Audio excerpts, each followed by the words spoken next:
read TSridhar, and there are a few points that I really liked. I mean, his leelas obviously are unending. The miracles that he has shown, the grace and the love that he has shown, proactively, reactively, either by punishing us or helping us, it's all good. But what is the core meaning of some of his statements that he made? I want to kind of quickly cover that. I have a note.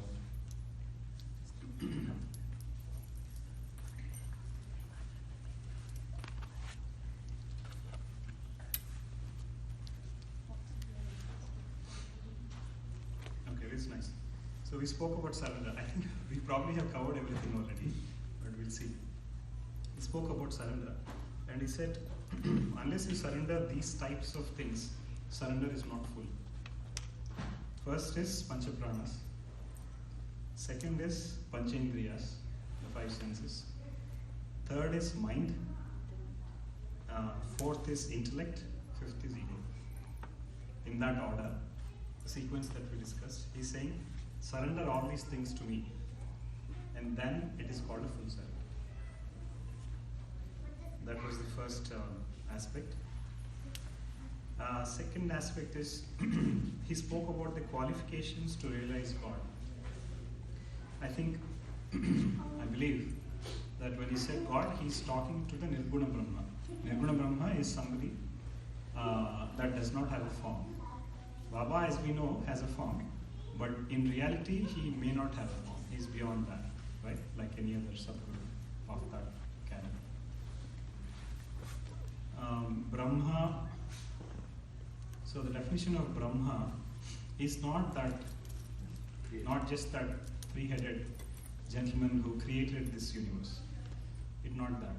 So there's a Panchabrahma Siddhanta where several other primordial God forms are also called as Brahma. Sadashiva is a Brahma, Vishnu is a Brahma. They are Kari Brahmas, basically, action-oriented Brahmas. So the word Brahma means something, an entity that is capable of expanding to limitless horizons without losing its original proportion. If I'm drinking water from that bottle, I'm exhausting some there and consuming some here. Brahma means it is capable of giving me water, still retaining everything inside. That's the dictionary meaning of Brahma. So Nirguna Brahma is a formless God, which does not obviously have a form. So to that, Baba says the qualifications to realize God. First is mumukshatvam. Anybody knows what it is? Mumukshatvam. Desire to get free. Yeah. So desire for moksha or desire to get free is mumukshatvam in Sanskrit. That should be the dominating desire. We've already spoken about that. Second is, in the book, it is mentioned as virakti. In some of the books, it is mentioned as virakti. Virakti is getting an attitude of disgust or repulsion towards something. That's not the right word. What he meant actually is vairagya. Unattachment. At the same time, being efficient in your action. Vairagyam is a state where we are extremely efficient in our action and completely unattached to the result of the action.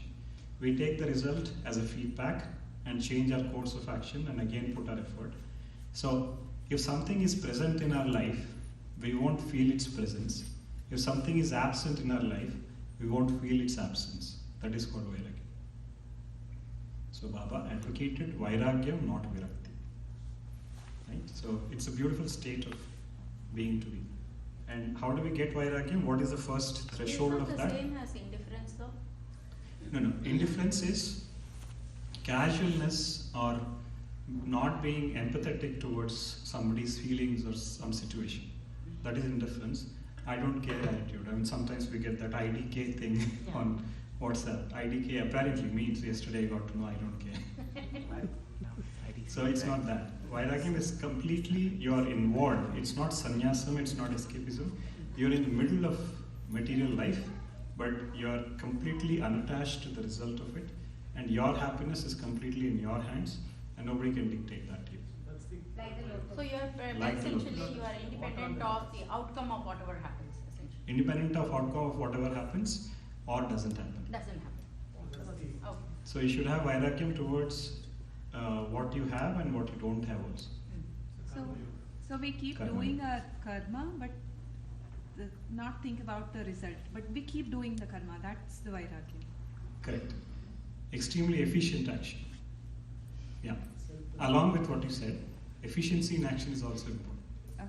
We are more efficient in any activity if we are unattached to the results of that activity. This is the secret of efficiency. So giving up karma is not vairagya, or giving No, up no, no, no. daily things. Or Taking a viragi, the amount of multitasking he would do, the amount of activities he would take up on a given day or life is at least 10x of what a normal man would do. He would take up more and more activities, but only when assigned by his guru to him. He doesn't initiate something on his own, that I want this, so let me do this. No. Guru from inside speaks, and he gets up and goes and does that act without any attachment to the result. So anybody going for a driver's test, teenagers, do not have attachment towards the result of your action, and you will pass. Our fear of the result makes us inefficient. Right?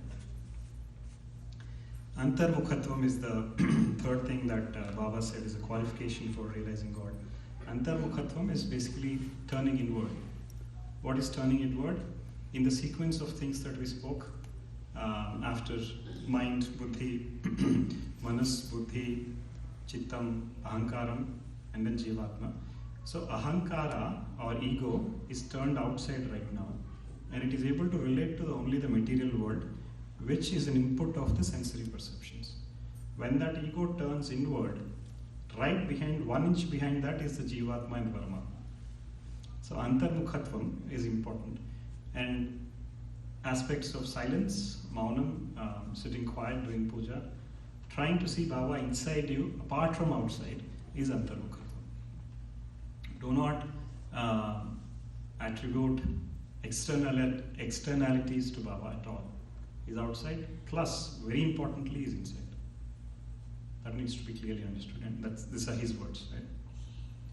So antarmukhatvam, and then he said dharma. We spoke about what is dharma. Appropriateness of thought, speech, and action is dharma. Context to context. Who will tell you whether it is dharma or not? It's your inner voice. How do you connect with inner voice? Again, maunam, dhyanam, pranayama, some prayer. If you are silent, the guru inside will speak. That's the real guru. Somebody who speaks from outside is only doing his job to help you turn inward only. Okay? So, dharma is actually important for material living. Dharma will not give mukti or moksha. Dharma, in fact, perpetuates lives. If you are being very dharmic, you will get a wonderful next life. If you are not following dharma, you will get a bad next life. But you have to follow dharma. It's all mixed up. So eventually what you need to do is follow dharma, not without attachments, then you are free from bondage. Next, qualification according to Baba to realize God in him, or realize him in us, is control of mind and senses. We spoke that you cannot really control the mind and senses, but you can control the nature of its functioning. And we are not talking about controlling the nature of mind, we are talking about the controlling nature of the buddhi. Buddhi is an action orientation. Mind is only a collection of sensory perceptions. Getting too technical? Buddhi is mind. Buddhi is, in Telugu we say, right, buddhi leda and all that. That's not a chiding, or that's not a reprimand. It's actually a statement of fact. We're just saying that, aren't you able to use your wisdom properly in order to discriminate what is right and wrong and do the appropriate. So buddhi is a function of chitta, mind is a function of senses. Anyway, so he says you need to have a control. Control on the mind and senses means controlling the nature. Controlling the nature means controlling the misbehavior of buddhi. Sometimes buddhi misbehaves. It just goes random, does things that you don't want to do and then regret later. Those things need to be arrested. Unless you arrest that, there's no seeing Baba inside. But Baba in TSridhar says that Buddhi is your Sarathi over the senses. Absolutely. It is a good slave and a very dangerous boss. So, the only thing is the consciousness. yeah, it's a play of buddhi coming through samskaras from consciousness. So like you said, like it can go either way. Either. So, manas, there's a Sanskrit sloka, it says, mind is the reason for your rebirth or moksha, both. Extremes, both extremes it can take care. So, we are trying, so the word mind is loosely described there, but the actual thing what is meant there is buddhi. Since we have segregated buddhi and manas, we are trying to say that buddhi is the root cause of all these things, not the mind. Mind by itself cannot do anything. It's just collecting information and giving it to buddhi. Buddhi is acting on it. That needs to be controlled. Right? Chitta Shuddhi is the next one. Chitta Shuddhi is nothing but samskaras, cleansing of samskaras through pranayama and all those things. Any kind of a pranayama that appeals to you, start. Or ask somebody who can teach you pranayama and start that. So this is one way where you do not leave these sessions within an arm's distance and basically imbibe these things into your daily life. Every day, if you are able to do pranayama thrice without the 8th hour passing, each pranayama is effective for 8 hours or less. Each sitting is effective for 8 hours or less. Before the 8th hour kicks in, you have to do the second set of pranayama. It's like the oil in the deepam is getting exhausted and you have to refill that. So you have to do pranayama every 8 hours, within 8 hours. And that will lead to Chitta Shuddhi. Chitta Shuddhi will lead to seeing Baba inside. So is this the Aloma Viloma Pranayama? Is it pranayama as exercise and pranayama as Jivatma's exercise? So if you do the regular Nadi Shodhana and any of those, is that enough? Or Yeah, to start with that is enough. But eventually, as I said, the Jivatma has to do pranayama without the aid of nostrils. We'll reach there someday. But starting with this. Yeah, basically the same question. The Aloma with the nostril breathing, left and right, is it what you're Yeah, talking yeah. about? So, And how long should that last? Like for 5 minutes to yeah, start with? Or 11 times, 15 times you could do. There are certain preconditions. One is the previous night's sleep should be at least for 6 hours. You should not do, and then the bladder should be as empty as possible. When you sit in pranayama or meditation, you should be facing north, because all our worlds are northwards. Urdhva lokalu they are called. So north is supposed to be the way we are heading towards. Sun, along with its planets, including Earth, is going northwards. So by facing north, we are symbolically saying that I am also coming that side. It may have impact, it may not have impact. Without intellectualizing that, we can just sit towards north and do it. And that combination, yeah, is good. So basically the ratio between breathing in, holding, and releasing should be 1:4:2. The ratio of inhalation, holding the breath, and exhalation should be 1:4:2. If you are breathing in for 3 seconds, you have to hold for 3 × 4 times, 12 seconds, and exhale for 3 × 2 times, 6 seconds. One side from this side, one time from this side. Both together is 1 count. So 1:4:2. and it says one. Last 10 minutes only. One is to four. So One. 1, if it is 1 second, and then you're holding for 4 seconds, and then exhaling from the other nostrils for 2 seconds. Can you just briefly elaborate on what you mean by the Jivatma? What does that mean? Okay, so we say, right, soul. We'll digress a little bit, but I think it will be useful. When we say soul in the body, we are the Jivatma, we are the Jiva, and all those things. Does the Jivatma have a shape and size is the question.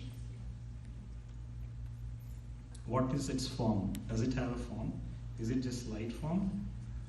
Those questions arise. And to that the answer is, The Jivatma inside us is a miniature version of our own body with the length of the first phalange of the thumb. So our own self is reflected inside in a form of Jivatma. Exactly the way I'm sitting now, it is also sitting inside. And it is of this size, first phalange of the thumb. It's called the Angushta Purusha. So when I say Jivatma has to breathe, the Angushta Purusha inside me, who is actually me, has to breathe independent of my nostrils. How does that happen? Let's say he's here somewhere. Using the pores of the skin from here, it will inhale. That's the kind of yoga Baba did.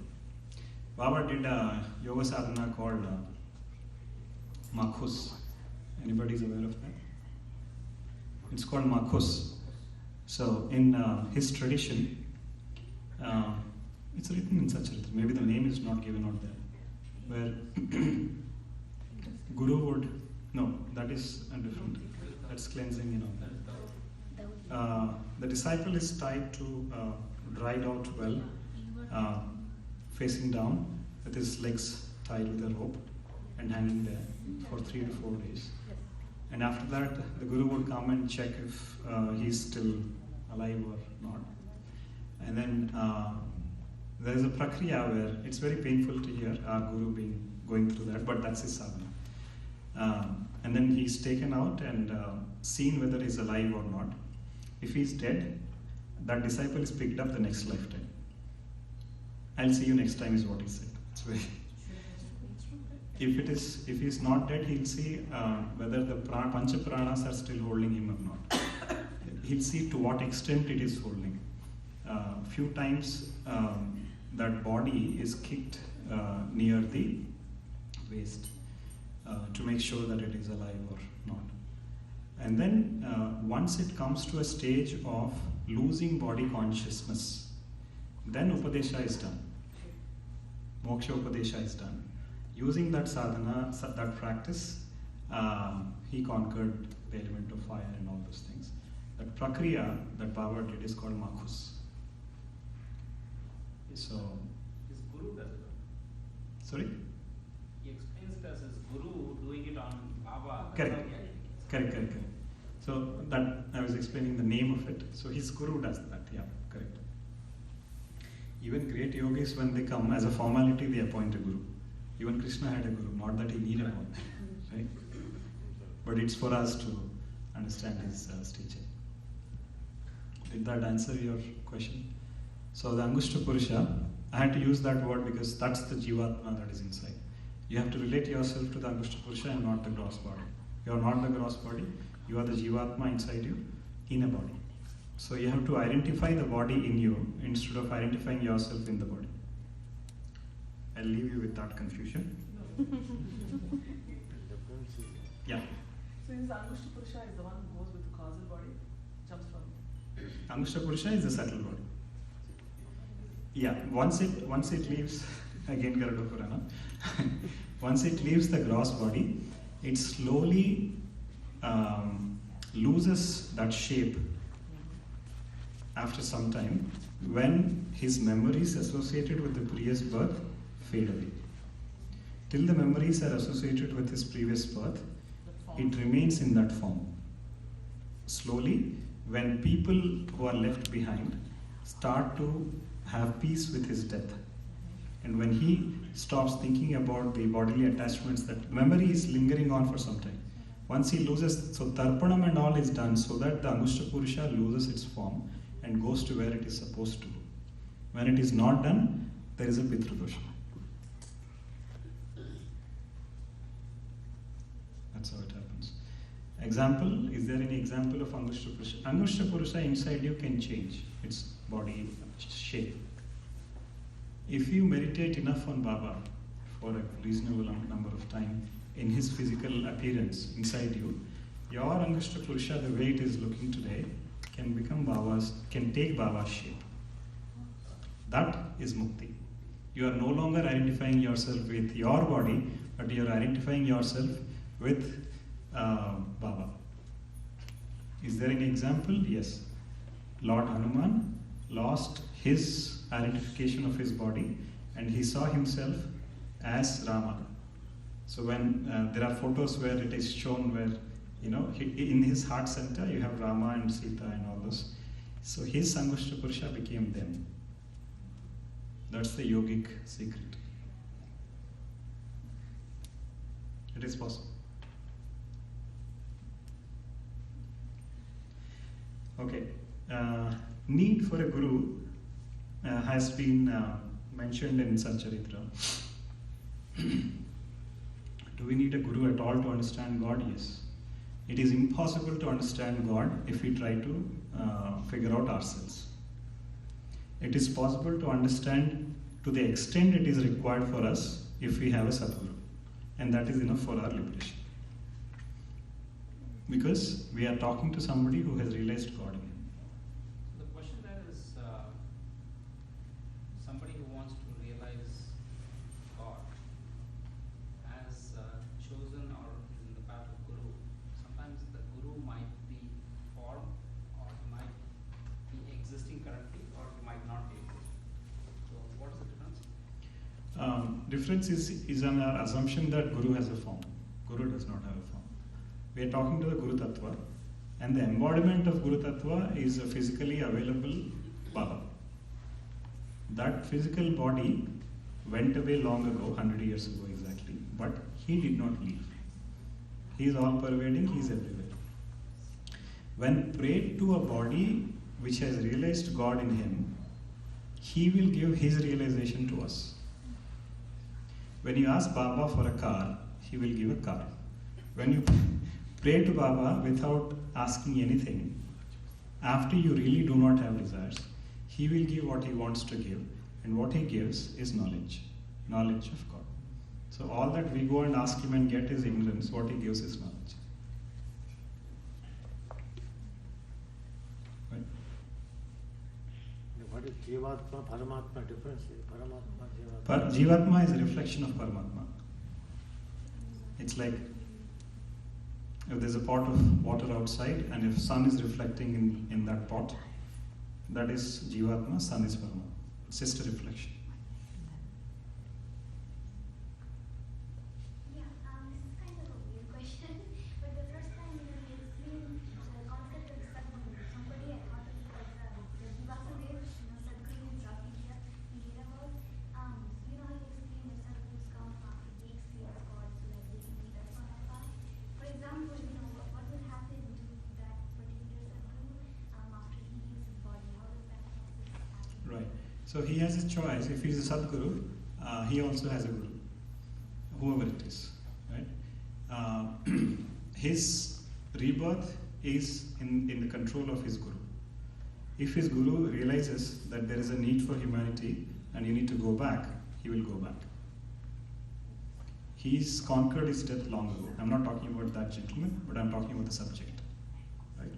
So what happens to a Guru after he leaves the body? He merges into the Guru Tattva. And Guru Tattva is a concept, is an all-pervading concept of guidance that takes a physical form once in a while, once in 100 years, once in 50 years it comes. It can come in multiple places, multiple people, but what is sending all those things is Guru Tattva. Spend some time thinking about it, it's a very interesting concept. So when you ask Baba a question, somebody else answers suddenly. So who is answering that? Guru Tattva is answering. Baba has become one with Guru Tattva, so he can answer through a small child, a 5-year-old child. Any dominating question that you have, she'll come and answer and go. You have to attribute that back to Baba, not to the child. Right? Guru Tattva is all the Sadgurus mentioned to Guru Tattva? Oh, yeah. Actually, there is only one Guru. I mean, there are not too many Gurus. No, as you said, the Sadguru can come in multiple forms in multiple places at the same time. So the merging is back to the Guru Tattva. The Guru is somebody who has crossed the ocean of samsara and come back for us. Yeah, it's purely for us. He's not taken moksham. because of us. Even God, Paramatma follows the Jivatma many lifetimes, right? So some years ago I was joking, who is getting moksha? Is God getting moksha from us, or we are getting moksha from God? At least for mercy towards him, we should think about moksha. Otherwise, he has to again come back, whether we are born as an insect or a human or anything. Again reborn. Reborn again and again. So he doesn't have a choice. So that's the need of Guru. Baba spoke about 9 or 10 different types of ajnanas, ignorances. Right? I picked up 4 of them because the others are repetitions of the same. First ajnana is I am Jiva. He says this is ajnana. Can anybody say why is this an ajnana? If I am soul, Baba says that's ajnana. Because there is a no word for that soul. There is a? There is a no word for that soul, so that's not you. Soul is emerged. I didn't understand. So when you say I am a soul, somebody is there. Okay. Somebody is there as a soul. You seem to Somebody have is read Ravana books. Right? Somebody is trying to give a form. No, it's not. Reading is one part. No, I understand. But experiencing, when you think about it, knowledge gives that answer, right? Simplest answer to this. Somebody is trying to give a form to the soul, which is ajnana. Huh? Somebody is trying to give a form to the soul, which is Yeah. ajnana. Yeah. So Even in Jivatma, you are the Paramatma. So that's where you are missing the part that That is there. Jivatma is Paramatma. you are the Jivatma. You are not the Jiva. The moment you are saying I, you are a Jivatma. If you are a Jiva, you will not say I. That answers your question also, right? So If you go deeper and deeper and think about it, there's somebody, actually the Sakshi, the witness, who are seeing all these, right? So we kind of associate that every part of it as us. Lower. That is difficult to see, but at least that's the end one. yeah. So intellectually we should go to only some extent. After that, immediately we have to start the sadhana so that we can experience. So what beats our intellect is God's availability. That's where the experience starts. And once we experience the ultimate, we don't have words to say it. So that's why it is said that experience has no knowledge, and knowledge has no experience. Okay, second kind of ignorance Baba says is body is the soul. Obviously, this is a no-brainer. All of us know that body is not the soul, right? Third is God, world, and Jiva are different. What is world? Usually, when we say world, we are referring to Earth. But if you go slightly higher, we are talking to the universe. We are calling the universe as a world. Jiva is the soul. God, we know God. We probably know God. So God became the universe. He did not create the universe, but he became the universe. That needs to be understood. This is the right word. He created the universe out of him. So he is the universe. Since the Jiva, the soul, is a reflection of that God, it can be safely interpreted that God, world, and Jiva are not different. So Baba says this is the ignorance. Fourth, he says is I am not God. That is ignorance. It can be arrogance, it can be ignorance, it can be whatever. Obviously, when we say I, who is that I that we are referring to? If we are referring to Shivoham Bhavana or Aham Brahmasmi and things like that when they are said, you are referring to the God inside of you, and that is you. So Baba said it's a pure Vedanta that Baba spoke. So to say that I am not God is ignorance. Okay, so that's the types of ajnanas. We covered qualifications to realize God. We spoke about the importance of human birth. We spoke about what a surrender means. Last piece that I had was his assurances that he is giving. Right, so words may be here and there, but the essence will remain the same. The first thing he said is, no harm shall fall on him who sets his foot in Shirdi. Is there any deep meaning to it, or it's just Shirdi, the place, geographical place? I think it means if you're connected to Sai, then move on. I don't think it's a geographical place. There's another place where he talks about he as an individual. Now he's talking about Shirdi as a place. So Shirdi as a place he chose for reasons which we are not aware of. But so there are two types of sannyasis, fakirs. One is who stays at one place without leaving to the end of his life. Ramana Maharshi is one of them, Baba is one of them. The other is who doesn't stay at same place for even a day. He has to keep moving, or you have to just stay at one place. Sukha Maharshi. Sukha Maharshi, yeah. Sukha went into the Panchabhutas. So Shirdi is not just a geographical place, but in this context, he is meaning the word kshetra. Kshetra is not just a location, a geographical location. Kshetra is a place which has been energized by a yogi of his stature. Lifelong he lived there. So that place is full of those vibrations, those frequencies, which is supposed to hit us without the aid of our mind. It directly hits the consciousness. So visiting those places is important. Visiting kshetras are important. Be it Arunachala, be it Srisailam, be it Shirdi, be it Tirupati, any of them. Important.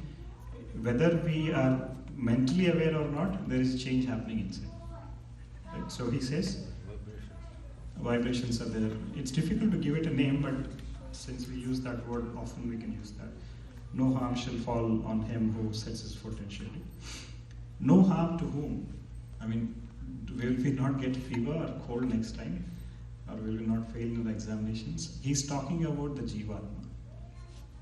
He's not just talking about the physical existence of living and wealth and health. And of course, those are taken care, but within the purview of karma. But the Jivatma's progress, not just in this lifetime, but in the future lifetimes, is also assured if a person visits a kshetra energized by yogi like Shirdi. That's the meaning of this. One thing, if I scold some person, it will be affecting to the Atma. We are scolding Atma or Jivatma. Person.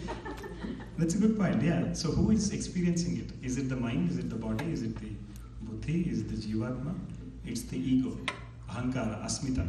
Remember in the layers, that ego guy is somewhere back behind the chitta. He is experiencing this. So he is the one who's getting affected. So Jivatma is actually not affected. Ahankara is affected.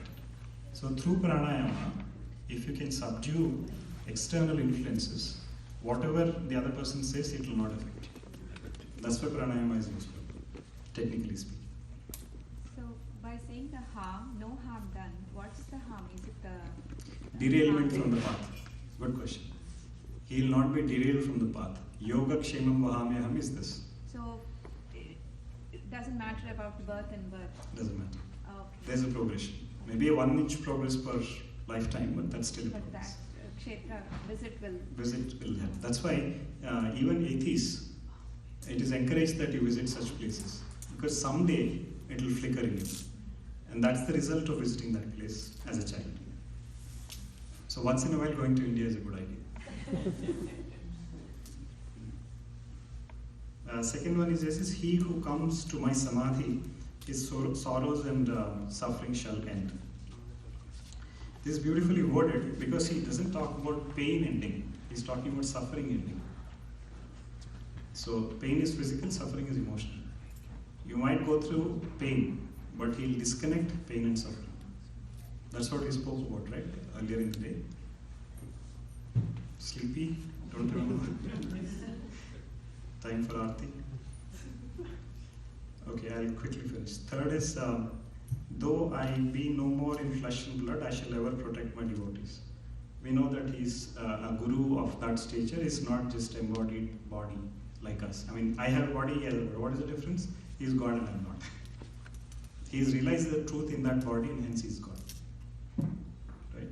So after leaving the body, he becomes active, more available, even without WhatsApp and phone calls. Fourth is, trust in me and your prayers shall be answered. Very nice. Again, we spoke about the difference between trust and faith. You don't need to have faith. Faith is a very big thing to achieve. At least have trust. Trust is not knowing the ability of the person you're believing, like a small child would believe his parents.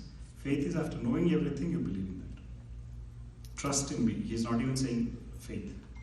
In this context, Shraddha and Saburi. A lot of people believe, and fairly so, that Shraddha is faith. But the actual meaning of Shraddha is attention. Your attention, your dominant attention, wherever you are, if your attention is towards Baba or any God formed at you. That is Shraddha. No, that was alarm. Sorry, bad joke. That is Shraddha.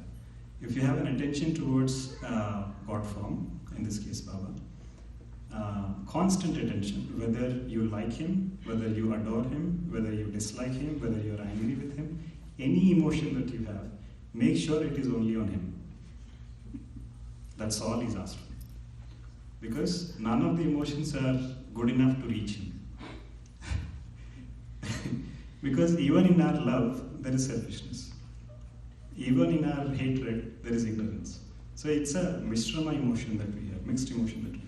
Whatever emotion you have at least towards me, that's what he said. Because unless you look at him, he will not look back at you. Because he does not respond unless asked. So all these things are logically tying up, right? At least to me they are. So Shraddha means attention. Have attention towards him, think about him in any form, shape or size. Right? 24/7. Saburi is patience. And trust me, the patience that he has, his Shraddha and Saburi towards us is multifold than what we have towards him. And we need to inculcate that. Right? So why is patience tested? In one word, in one sentence, any crisp answer? To develop surrender. Faith, patience is tested in order to help us surrender. Once you surrender, it is his life, not our life. After surrender is complete, after we have, surrender is never complete, but after a decent amount of surrender, karma cannot affect us. Any kind of karma vanishes the moment you have surrendered yourself to him. Because after that, you show your horoscope to 10 different astrologers, it will not go as per that. It will go as per his wish. So that's why surrender is asked for. He would never ask us to surrender, we have to do it ourselves. It's a voluntary thing. We know the effect of good volunteering, right? We're seeing a beautiful temple here. I thought that was a witty joke.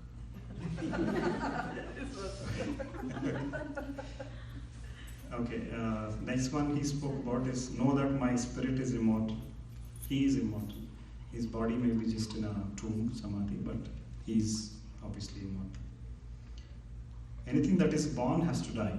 Anything that is not born is immortal. And he's never born. He just came. He just took a form. I have 3 more and I'll let you go. In whatever faith men worship me, so I render to them. So this is interesting because some people take him as father, some people take him as anything. Some people take him as a friend, as a grandfather, as a guru, as God. However you take, the response will come accordingly. However you attribute your guru to you, he will respond. If you consider him as a human, he will convince you that he is a human being. If you consider him as Shiva, he will come up with a Trishul. If you consider him as Amavaru, he'll come on a lion, whatever. So, however you take him, he will become that. He's as porous, as transparent, and as capable as that. So please be very careful how you're taking him, because that will come true.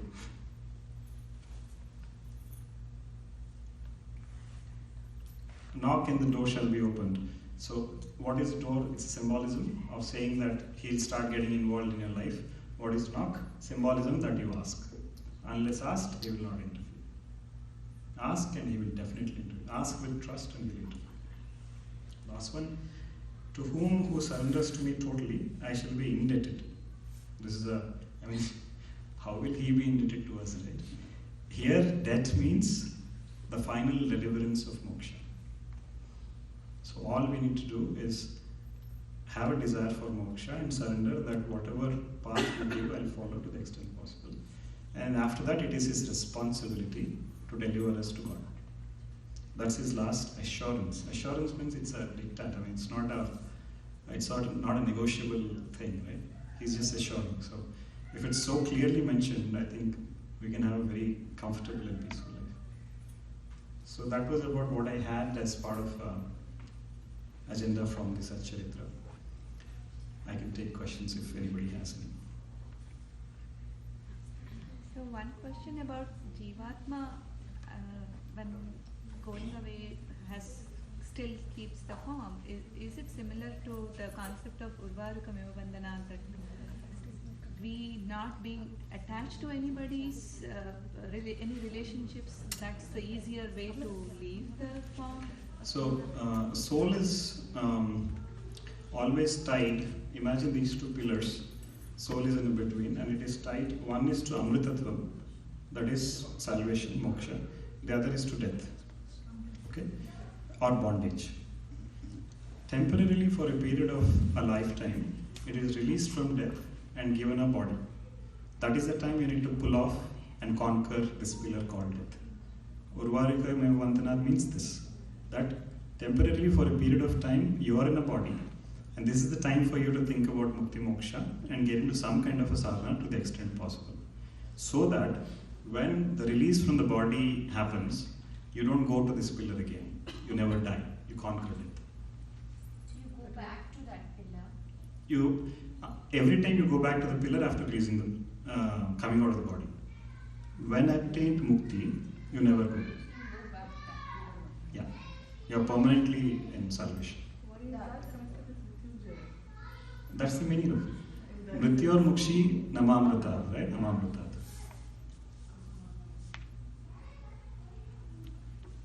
So when you said don't have expectations from people, Mhm. did we have expectations from Baba though? That or was just like the 3 rest? hours ago. Okay. Oh, that's a good expectation. Because he can fulfill, others may not fulfill. The husband may not fulfill, but Baba will. I'm sorry. So true. Come on. That was a joke. The husband is listening. Uh-oh. I didn't interfere there. Because you mentioned about surrender, right? That's what I was thinking. When you surrender, that you don't know what you should, when you ask for something, we don't know if that's the right thing to ask. After you surrender, if you ask, he will tell you this is not right for you, hence I will not give it to you. So that expectation is, it's kind of a little careful expectation. That's a safe expectation. Because what we ask, we may not know whether it is good for me or not. But after we surrender, we are giving the responsibility to Baba that whatever I do, it is your responsibility to make sure that I'm fine. And all that he's asking for is surrender with Shraddha and Sabri. At that time, it's a safety net. In surrender, there is no expectation. Mukti is like no birth. Mukti means no birth, moksha means no rebirth. Mukti is no more rebirth. Moksha means you're leaving the creation itself. Nowhere found in the 14 lokas. That is moksha. Moksha is very rare.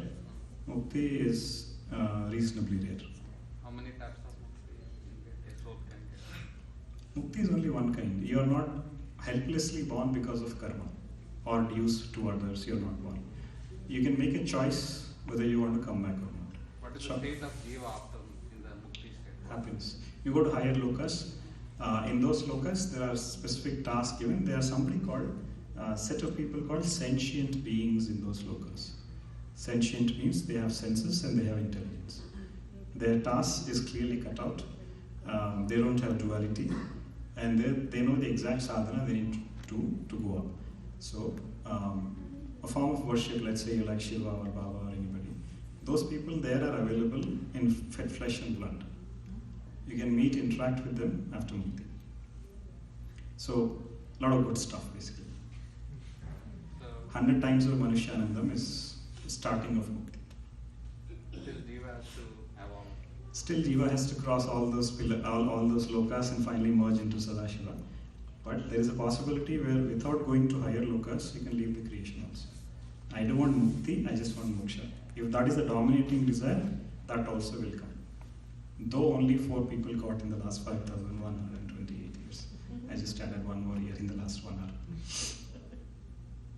Do you have any, advice for like the practical application of, I think our buddhi making, the right decision to keep the balance so that, whatever material work or obligations they have doesn't affect our It's called DCCC.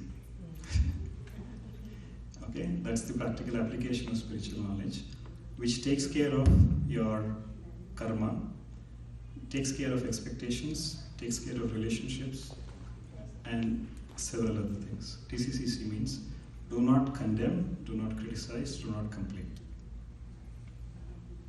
To the extent possible, do not do any of this. If you are helpless, after reaching that threshold, then you can complain, criticize. Because when you are complaining or criticizing, one, you are not accepting that the current pain that you are going through is because of your own past karma. There is no acceptance. There is no guilt. There is no want to become a better person. So remember this DCCC, and that's how you live your life. And whatever complaints you have, you complain to him, not to humans. Go and complain to him and he'll listen. That is not a DCCC. Sleeping. He listens all the time. Huh? He listens, like even though he doesn't get tired of us complaining. He has a lot of bandwidth, trust me. Though he is managing so many jivas, he still has a lot of bandwidth. He listens. That's his self-appointed task, right? So he can do that. Keeping group party timings in mind, one more question maybe. Anybody has maybe one more question? What is the what is the one thing you love about Baba, Shri Baba? His availability. It's impossible not to see him everywhere. That's one thing I love about him. It's after you close your eyes, probably it's difficult to see the light, but even after closing eyes, he's so visible, and that's his grace. That's what I like. Thank you so much. Thank you. Thank you very much.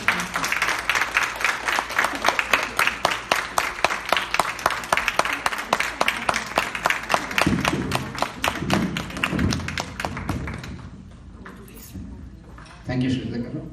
And thanks everybody for a very enlightening speech and discussion. So I think we have been really blessed to be part of this. Thank you very much for coming all the way. Thank you. Just small token of appreciation.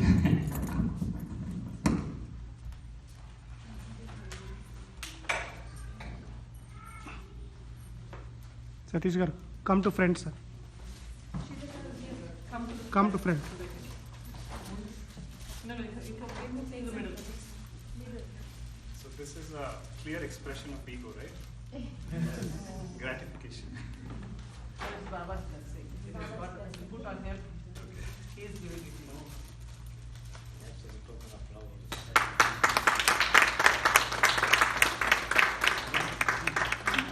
सच्चिदानंद सद्गुरु साईनाथ महाराज की जय।